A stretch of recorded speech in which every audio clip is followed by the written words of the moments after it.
us a bit about your journey? And I know that, Mhm. you have gotten into, congratulations on matching into University of Central Florida. And I'm so happy to have you Thank you here so because much. Thank you so much. you have like a YOG of 7 and you have been working hard and you're never giving Mhm. up. And I've seen from your profile you've done research as well, and it was a 9-month research at Mayo. So how was your journey? And what was the point you started your journey at? First of all, thank you so much for having me today. It's really a pleasure to be here and sharing my part. And like being on the other side, I always recall those moments when I was in the other side, and there were a lot of struggle with everything. As an IMG, we have to struggle a lot, and we have different kind of story. And so, thank you so much. Talking about my journey, after my MBBS, we have 4-year mandatory bond or waiver that we have to complete due to my scholarship. So I went to a rural community hospital and start working there. And at that time, USMLE was not in my mind because after 4 years, you cannot restart and do step 1, step 2, and then get into US system. That was too challenging for me at that moment. And I was thinking of getting into government job, and so that life can be a little bit easier. And I tried once for the government job, but I failed at that time. And then I started working as a obstetrician because I have a diploma degree on that, and I was enjoying my life doing C-section laboratory for ectopic pregnancies and all. And at the end of my bond, after 4 years, I realized that there's a lot of struggle in our part, especially in Asian country. Even if you get into residency or super specialization, then also you have to struggle with in terms of your quality of life, your financial status, and all. And then I started studying step 1 while I was in job. Like I did my step 1, step 2, all of them when I was also involved in a job. And the nature of my job was something like I have to be there 24 hours because sometimes I have to wake up in middle of the night to perform C-section, and again I have to start studying early in the morning. So that was challenging, but I think if I can do that, everybody can do that. Like when I was still in the job, I was preparing for step 1, step 2, and it took me nearly 1 year to complete step 1 and step 2 both. And then uh, I got opportunity to do online courses on resource. One of them was my home country based, and other two were US based online courses. One is 6 week course, and another was 2 month course. That helped me to build up my basic knowledge regarding research, because during medical school we used to have one or case report and one or two reflective writing only. We really don't know much about meta-analysis, data extraction, use of SPSS and Excel. So those online courses helped me to build my resource basics, and based on that, I was able to come to US and start my journey as a researcher. And one of the interesting, am I going being too long? No, no, I love audience like you. Sorry, I Okay, love okay, guests like you. You're not an audience. okay, I'm sorry. I love guests like you. I really do. Yes. Go ahead. okay. So if somebody wants to ask something, they can ask me on chat box as well. So and one of the ironical thing was, like I said, I was in Europe and I did around 360 plus C-section and around 100 plus laparotomies, and I did not count normal delivery. Might be more than 10,000. Wow. And because of my that profile, I just wanted to go into gyne ops. So in last cycle, I applied for gyne ops mainly, and few backup family medicine and internal medicine, but I was mainly into gyne ops. And In one of the program, my interview was so good, and they asked me for second look interview, and I went there in person, and program director said like, your chances are in she didn't say it directly, but her sense was like, say, they are going to take me. That was the situation, and because of that, I opted out of one of the internal medicine pre-match program. I didn't. They offered me pre-match, but I didn't take it because I wanted to be in gynae. And like I said, I went through second look interview. Only 10 of us were in second look, and the spot were 4. So I had to be in top 4 out of 10. And I was something like 90% I'll get match into that gynae program. But unfortunately, match day came and I didn't match. So I didn't take internal medicine pre-match offer, and I went on match. That was the situation, and I was back to my home country. I was not in US, and once you are out of United States, to get back into United States is challenging for us. Like there might be issue with visa, immigration kind of stuff. So I was literally lost at that time last year. So luckily, I got a research position at Mio in the same day when maths result came and I was on maths. And getting into Mio was because of those online courses, those publication I did already.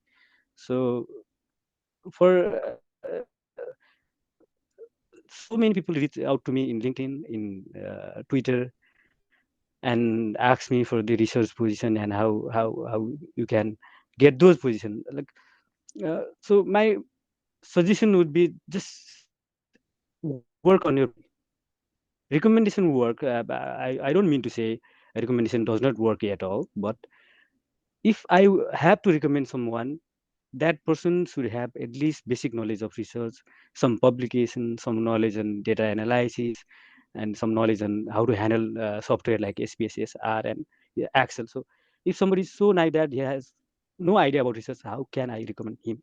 In prestigious institute like Mayo, Cleveland, they want someone who does not know anything and they don't have time to teach all the basics of research. So priority should be get there are so many people helping out, so get involved in small online resource courses, and then few publication whatever your position. It does not matter, like you don't need to be first author in all of them. So Yes. get into publication and get online courses so that your profile looks somehow presentable, so that somebody can recommend you for the research position. So another thing is cold emailing. People used to email 1,000, 2,000 people, and they don't get even single response. So for that, emailing is good. That is not a thing, but you have to be specific. If you are emailing to, just for the example, you are emailing to Dr. B, if you emailing, you at least have to know what is the interest of that principal investigator, what field he is working on, which area of research he is interested, and go through her his Google profile, Google Scholar profile, and see if there is any recent interesting publication of that guy. And if you put those kind of specific thing in your email, they might reply. But like I am not a that big person. I just matched, and I have a lot of journey ahead. I have to do a lot of things. But people email me like 10 or 12 people email me every day saying that I am interested in this.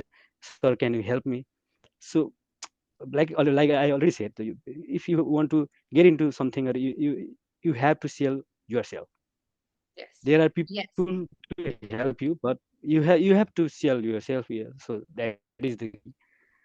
And talking about this cycle, how I went from obs to internal medicine. Hmm. So I, I didn't apply to any obs program this cycle because uh, you cannot keep your both two feet in two boats, something like that. Because uh, your CV should say what you want to do and why you are interested in internal medicine. So your CV should be tailored in that way. So I removed all the OBGYN related experiences from my those 10 experience section.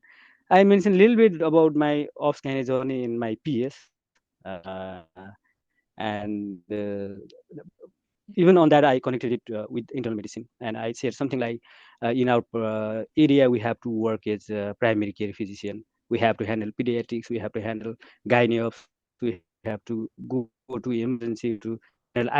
Uh, So we are just working as a primary care provider, and uh, down the lane during the journey, I realized that now I want to do internal medicine. So I kept my stuff something like that, and to over exaggerate how many C-section I did, how many laboratory I did. So my CV was internal medicine based, and other thing is, uh, some people write they have done so many things in their home country, but here, to be honest, here in US, people even some people even don't know the name of your country. So Yes. Yes. how can they know, like, I'll give example. I did focus ultrasound in, let's say, Janakpur Medical Center. So that does not carry any value to US healthcare system. So my suggestion would be, out of 10 experience, just make sure that you have at least 5 US clinical experiences. So people say, Mhm. I only find outpatient clinic rotation only. I didn't get into hospital rotation. That does not matter.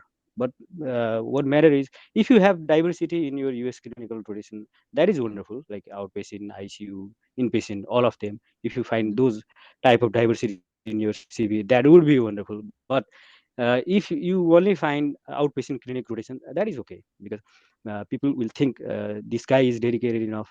He made a journey from his home country to US, and he's learning about EMR system, how work in United States. So my first suggestion would be, try to get at least 5 US clinical rotation out of your 10 experience in your area CV.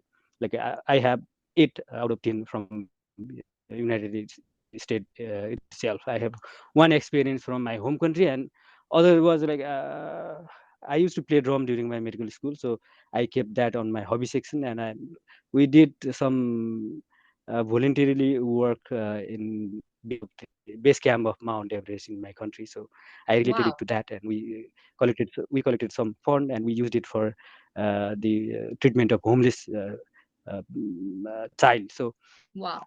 that was also connected to our field. So Y- that is You one know of what? one Oh, suggestion. So just make sure that. Hmm. yeah, no, sorry, sorry. Go ahead. Go ahead. I'm Yeah. so inspired by what you're speaking. It shows you're such a nice human Hmm. being. My mom is an OBGYN. I can understand how, like, people who like OBGYN love OBGYN for the rest of your life. But you have discovered that you started liking medicine. You started liking another field. So can you tell me about it? So Okay. your journey into liking internal medicine, how was that? How did you start Okay. like shifting from a surgical to medicine? Hmm. Uh, my honest answer would be, for IMGs, like, it is not always about somebody might does not like my statement on this, but for most of the IMG from our part, it's not only about choice. It's not only about choice, or it's not about what you like or what you don't like.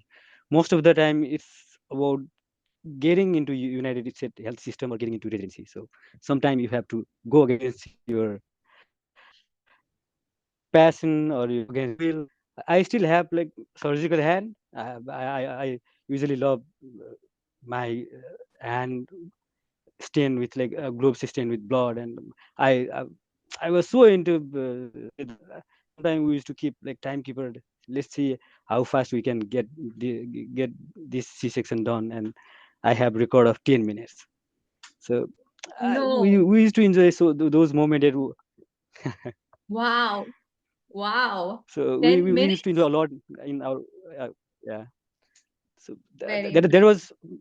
was amazing experience, but like I said, we have to move on. That does not mean I don't like medicine at all, but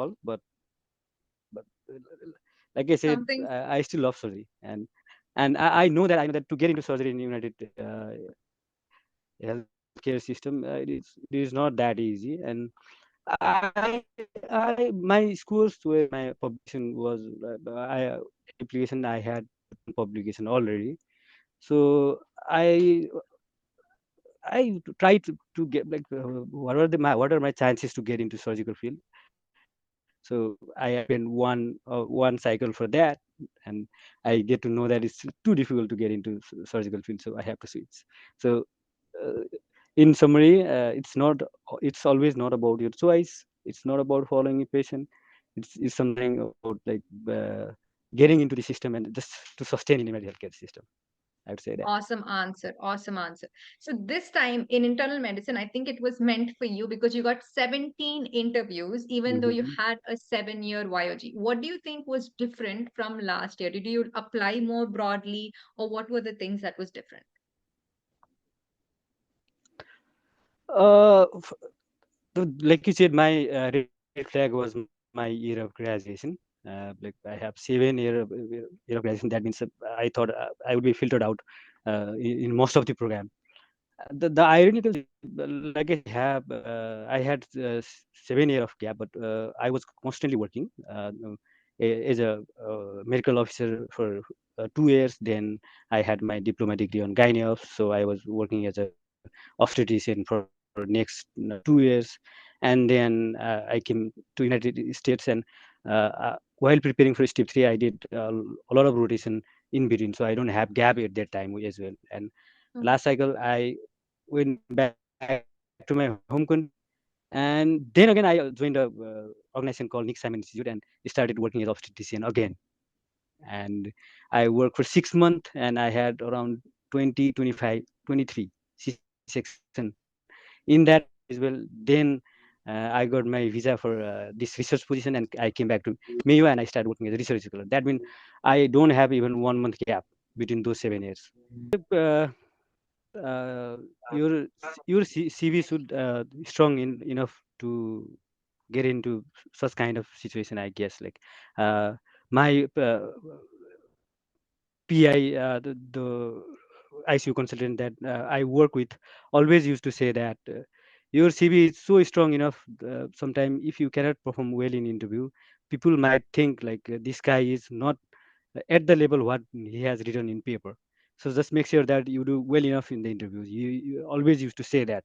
So for the first cycle, like I said, I was not sure. My CV was not resonating well enough with internal medicine only. I have gynae ops experience. I have internal medicine experience, and some of my experience were related to family medicine. That means many most of the PD may not like this guy is trying a lot, and he's just going for the option. So uh, that I think that was the reason that didn't go well with first cycle. So for the second cycle, my CV was complete. Like I said, I have 10 experience, 8 experience out of 10, and those were US based.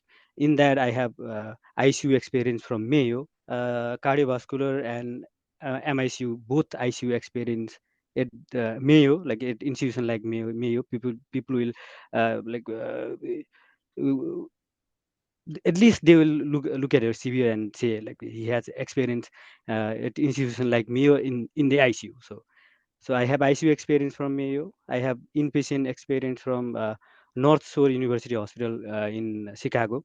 So I have inpatient experience as well. Then I have outpatient experience from Chicago and from Advent Health, Florida. So that means I have all three experiences that work well for me. And then uh, again, the small thing like if you have mailing address of US based mailing address, US based permanent address, US based phone number, that may work sometime. Like in one of my interviewer did not show up at the time. Like there was a Zoom link, but Yeah. uh, I wait for 5 or 6 minutes, but the interviewer did not show up even after that. So I have to make a call to program coordinator and then ask like why he's not in the panel. So if I was in my home country in the middle of the night, I cannot make a call and make such quick arrangement. So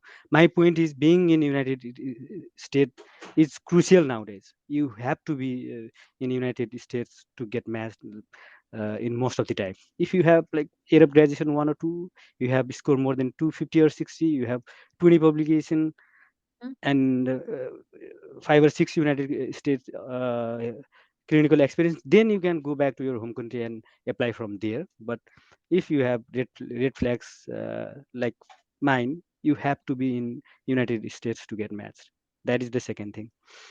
And third thing, I would say, people start emailing program after the cycle, like after application, they are done with the application. But you have to be early enough. Like for the guy who are applying for 2025, I would say start emailing from this time. Just uh, while emailing, it's good if if you have any institutional email, because sometimes emailing from your personal account directly go into junk or Yes. spam folder, rather than they set their email or website in a way that those personal email directly go into junk rather than in the inbox. So uh, we, And yeah, even if you are sincere enough, or you are doing that thing sincerely, your email might not be seen by program director or coordinator. So if you have any kind of institutional email, like uh, something edu.np edu, that type of email, then it will be good. And while emailing program, just make sure that you have anything specific to that program while writing an email. Don't do something like uh, writing a template and copying and pasting it for 100 or 200 emails. That does not matter at all. You have to be specific, you have to be short. I would say just mention your year of graduation, your step score, your total OSCE, and your total publication, and then write short one paragraph about the program, or what you like about the program. There are, if you go through website, there are so many unique aspect in every program. Like, well, I wouldn't say, I wouldn't mention the name, but one of the program has uh, business in medicine kind of rotation that is unique to that okay. program. So Okay. they are teaching like how to get financially independent, or how to improve your financial status, credit score, while you are in residency. So that's amazing. Mm. And another program has something like street medicine and home medicine. So we used to do that in our home country, but here in US, going back to patient home and talking about their health condition is not that common. So that was also unique for that program. So you have to pick up those points and mention that you like them, that thing in your email, so that in that way it will work. And other thing is like just keep one headshot with the same eras photo in your Mm. email, so that if later on, while interview or while doing follow-up email, they might notice you easily. And that is the Yes. second thing. And like I said, if somebody is replying to your email, like they're saying thank you for your contact, where I will consider you, just apply through ERAS and that kind of thing, just be polite enough and write a short reply. uh, don't keep going on, like writing a lot of follow-up email. And if some that is sometimes irritates the guy you are emailing. Like for just for the example, if somebody is approaching me on LinkedIn, I'll try to address their query, I'll try to assist them as much as I can. Sometimes it's good, I wouldn't say it is completely bad, but you have to think of their perspective as well. If somebody Yes. is responding you well, Mhm. make sure that you are not irritating him or her. Yeah, so Awesome. that means if Awesome points. it's if you got reply from PD, that Hmm. itself is wonderful. That is Yes. wonderful. You don't need to go on. And so just reply PD that thank you so much for replying me, I'll get back to you while ERAS application. Then just keep calm, and Yes. after you apply to that program, you then follow up with email stating that you now applied to that program. And if you see, and talking about, yeah, this time signaling is also a very crucial part of application cycle. Make sure that you signal to the program there are like, if somebody you if there are someone you already know in the program, it's just signal them. One thing is that, and the thing is some PD or someone is replying to you or is responding to you, then signal to that program. And third thing is, if you have enough rotation from that state or that part where program belongs, so signaling to those program will increase your chances of getting introduced. Like in Florida, most of the program usually provide interview to those who has at least been here in Florida in some way. Like you don't need to be at Mayo or Cleveland or Advent Health, but if they usually prefer the guy who is already in Florida. So while signaling, you have to take care of those thing as well. And signaling is so crucial nowadays. Like most of the program director has already mentioned in Twitter that they are taking guys who are signaling them. And And I was what I else? was Hmm. I was wondering, so there's a lot of unrest, as soon Hmm. as the future of IMGs, what do you think it is, and what do you think it will be in a 5-year scenario? What will be like, because the baseline, see, all of us IMGs, we do support the medical US system, and we Hmm. support it in a way that, we are covering all the scrub that probably like American graduates don't Yeah. want to go to, and it is a very open fact. So, Hmm. what do you think is going to be the future of IMGs in this country, and what is the prospect of it? Yeah. Uh, One of the major challenge would be like the number of applicant is increasing year by year. Hmm. From our country, like while I was preparing for Emily, there were only 300 to 400 applicants per year, and the match rate was around 50%. Like among those 300, 150 will get match in their first attempt. So that was amazing statistics. Yes. For but for this cycle, there were more than 1500 applicant from my country. So that means number of applicant are increasing every year. And if you see data from NRMB, number of position are not increasing at the ratio that should be. So Yes. that is one challenge, because you have more competition, but you don't have the enough spot or increase in the spot available spot in internal medicine or family medicine and that kind of thing. That is one of the major challenges. And the second thing is sometimes it depends upon how you perform in the program. Yes. uh, if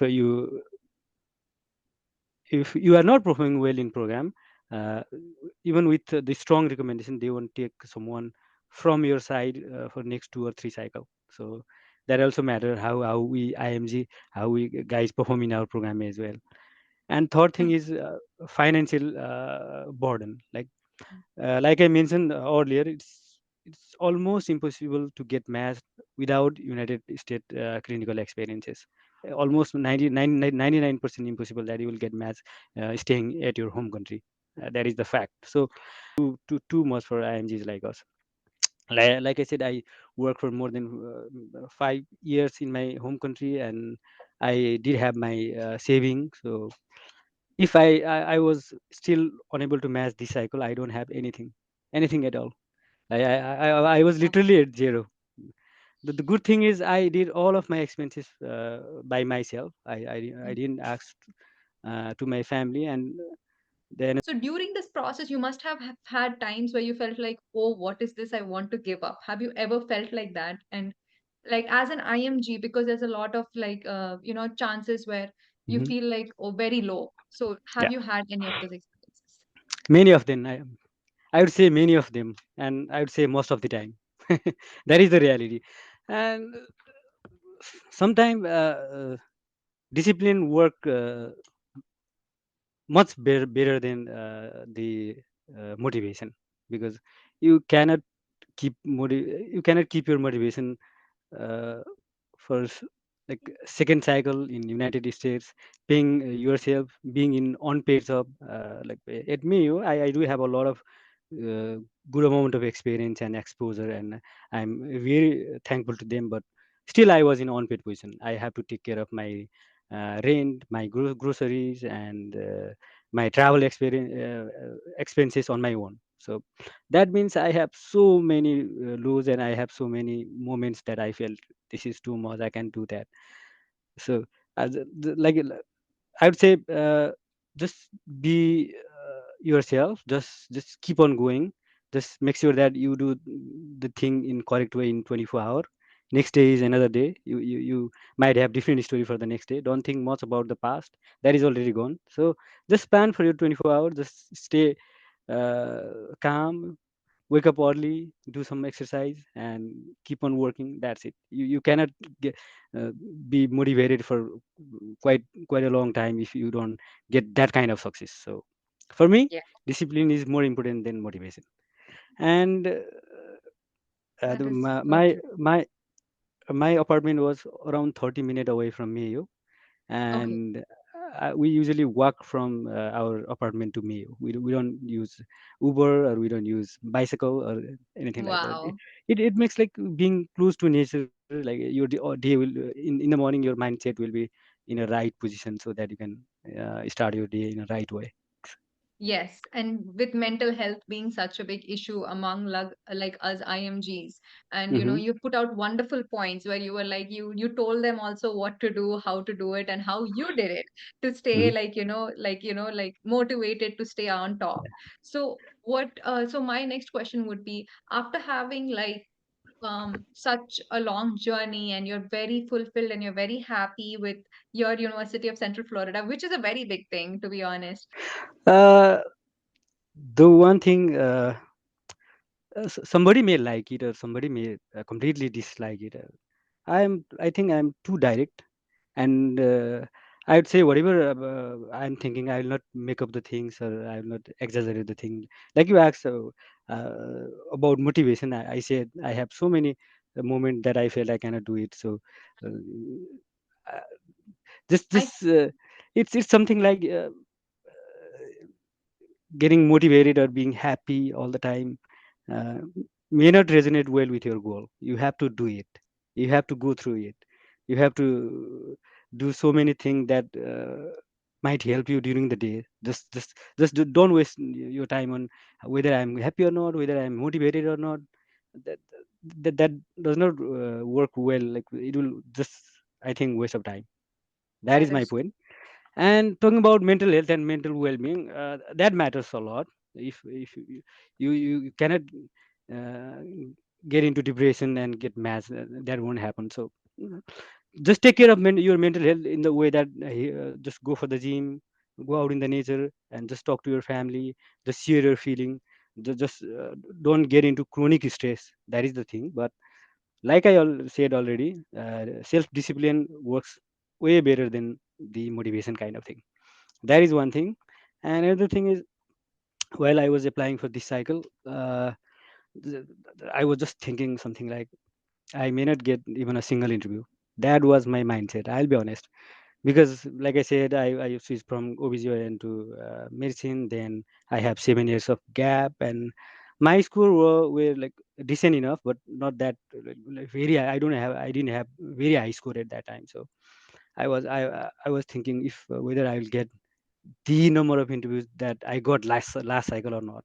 That was my mindset at the time of application. And I I also struggle with getting LOR on time. That is one of the key issues. So I would suggest just ask for your PI, or the one you rotated with early enough that you can get your LOR on time.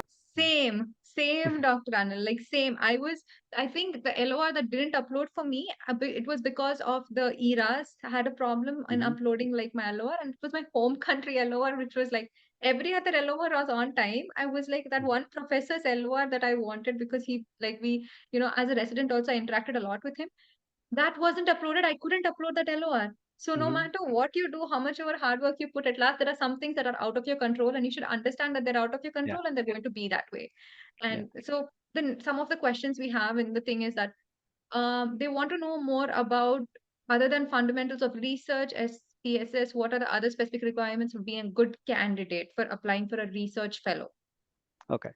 Uh, like I said, just it's easy to get some of the decent online courses on research like data analysis, how to do literature review, how to handle EndNote or Zotero for the referencing, and there are some few courses on meta-analysis as well. You can find some free online courses on Coursera that is sponsored by Harvard itself. So you can go for that as well. Make sure that you know the basics of research Mhm. and the useful software. Like I said, Excel is easy. You can learn it by yourself by seeing some YouTube videos. Then just go for SPSS, that is being used in most of the data analysis to calculate p-value, whether your data set follow normal pattern or parametric or non versus non-parametric kind of thing. So learning SPSS is a good addition to your research profile. Then just learn basic of R Studio. That is generally used for meta analysis and to make forest plot and funnel plot. So those three are the basic data analysis tool. And then collaborate with the senior that they are already working on a project, so that you get well started. That is another thing. And like I said, I would suggest to go for some of the online courses. We can if you guys are really interested, just let me know on LinkedIn, so we can discuss about those possibilities as well. There are three or four US based organizations that are well renowned. They will give you research LOR as well. So you can go for that as well if you want. And like I said, I- you can get a research position without any experience in smaller institution. That is Yes, growth. Like in a yes. smaller institution, they just want you to do data entry, sample Mhm. collection, and the basic lame kind of thing. So that is easy to get. But if you really want to get into institution like Mayo, Cleveland, or Harvard, you must have a good research profile. Uh, that is it. Yes. Mhm. Yes, and that was amazing insight towards what you need, like to get even started off with research. Mhm. And I know, like for a fact, that the reason that pulled me towards your LinkedIn profile was you posted, "I'm here to help 10 people for this math cycle," and you're Yeah. giving back to the community, which I love because I am doing the same thing. So tell me a bit, like what motivated you to like do this volunteer work, and what is the experiences behind that?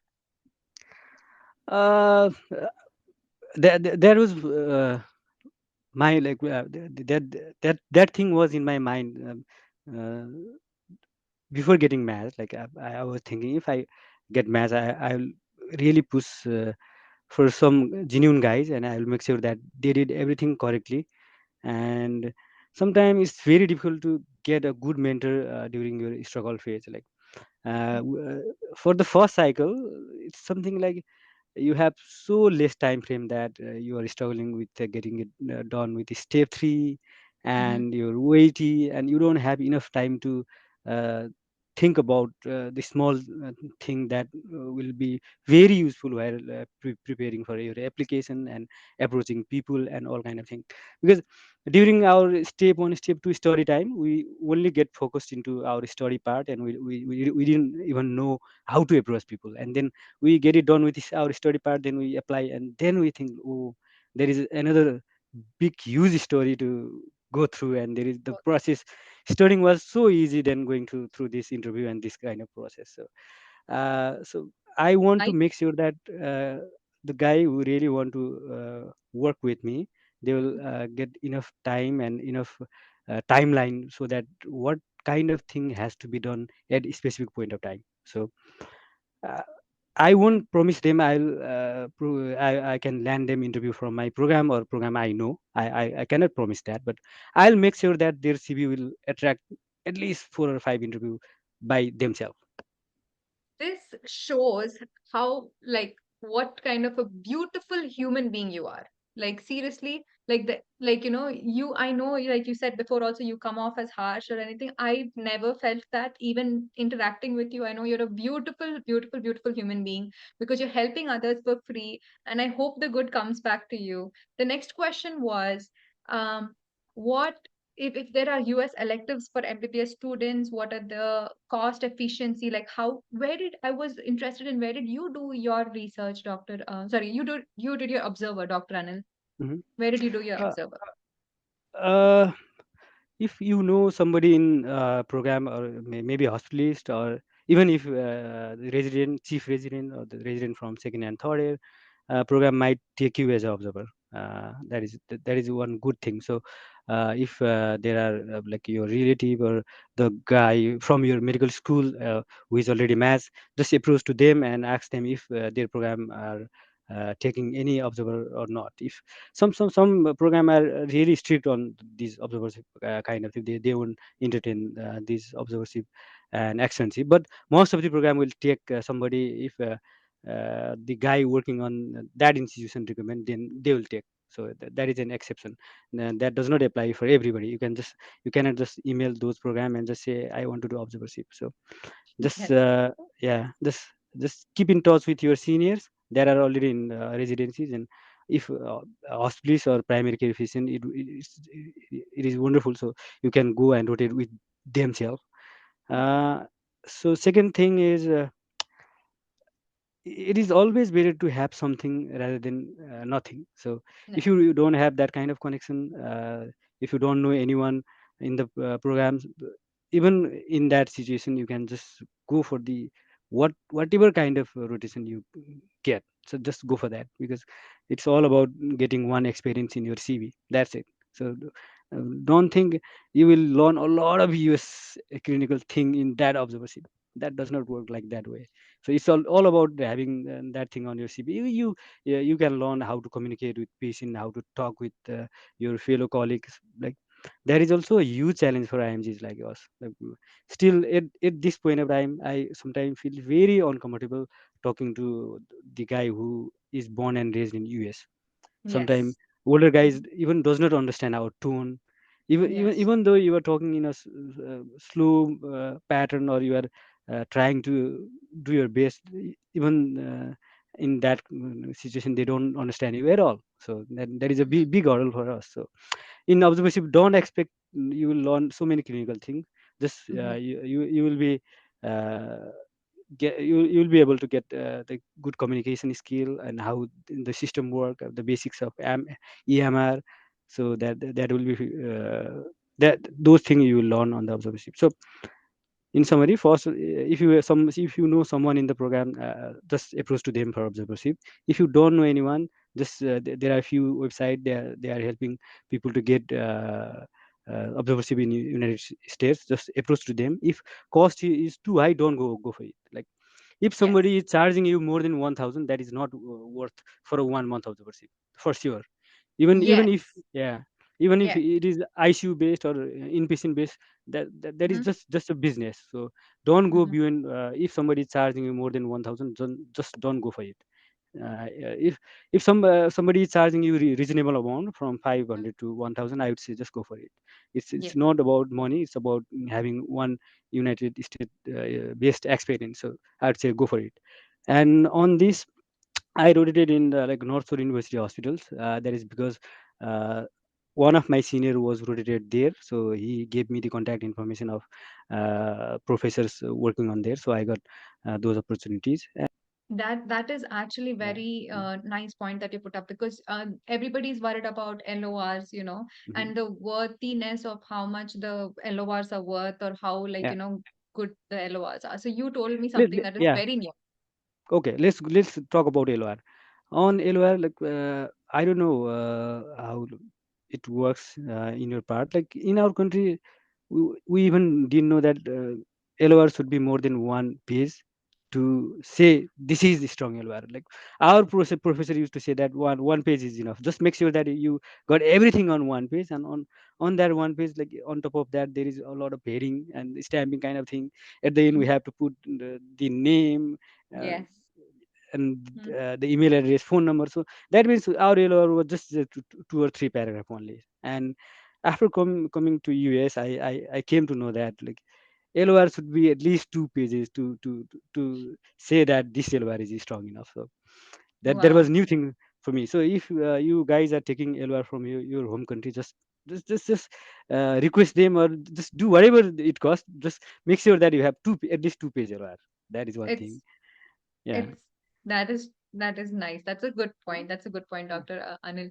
And we have less than 5 minutes, so I want to concise this. You've been an amazing guest and you've been awesome. Like the points that you've told have come from your heart, and I love a guest who can speak like that. Got LOR from PD herself. Your experiences have been nothing short of inspiring, like 17 interviews, YOG 7, applying, changing specialities, and getting into a university program. And I think I'm very inspired by your story, and I'm more inspired by the volunteer works that you have done back in your home country, and here that you're doing right now, you're helping 10 people. Sure. Like I said, I also can keep on talking for a long time, and this is me. And I love to help people because we are in the same boat. We have been through most difficult time of our life during this 1 or 2 year. So it's uh, to to all of 2025 applicant, my genuine suggestion would be find one good mentor. Finding a good mentor is more important than just emailing everyone in WhatsApp or in Messenger and asking for the help. So find a good mentor that he can guide you, he or she can guide you through throughout the process. So it is very important. And like I said, you should have your timeline for what to do at what stage of your USMLE journey. And after you get it done with step one, step two, and OET, the process is so different from studying and getting ready for the interview and application. And sometimes because of small error in your CV, that might hamper you getting interview or not. So that is also important. Your CV should be strong enough to attract so many people. And on emailing or cold emailing, I would say just be specific. Start early. Start writing email from right now, and always try to be short and concise. And if somebody is reply to some PD give a reply to you, that means a lot. don't Mhm. don't, don't keep on going like writing a lot of follow-up email that will irritate him and her. And on publication, like I said, it's always good to have good amount of publication. I would say at least 10. If you have 10 publication in PubMed Index Journal, that will work for most of the IMGs. And talking about experience, I had, like I said, I had 8 out of 10 US clinical experiences in my experience section. If you can make it, then it would be wonderful, but cutoff would be 5. If you get 5 out of 10 US clinical experiences, it will work wonder. That is another thing. And Yes. Now then, it up. Thank you so much, Dr. Anil. Thank you. You're such a beautiful human being. You're such a beautiful human being. I love talking with you today. We'll definitely talk again on a specific sure, topic sure, next time. sure. Definitely. Thank Thank you you. so much. Thank you. Thank you so much for being here. Thank you.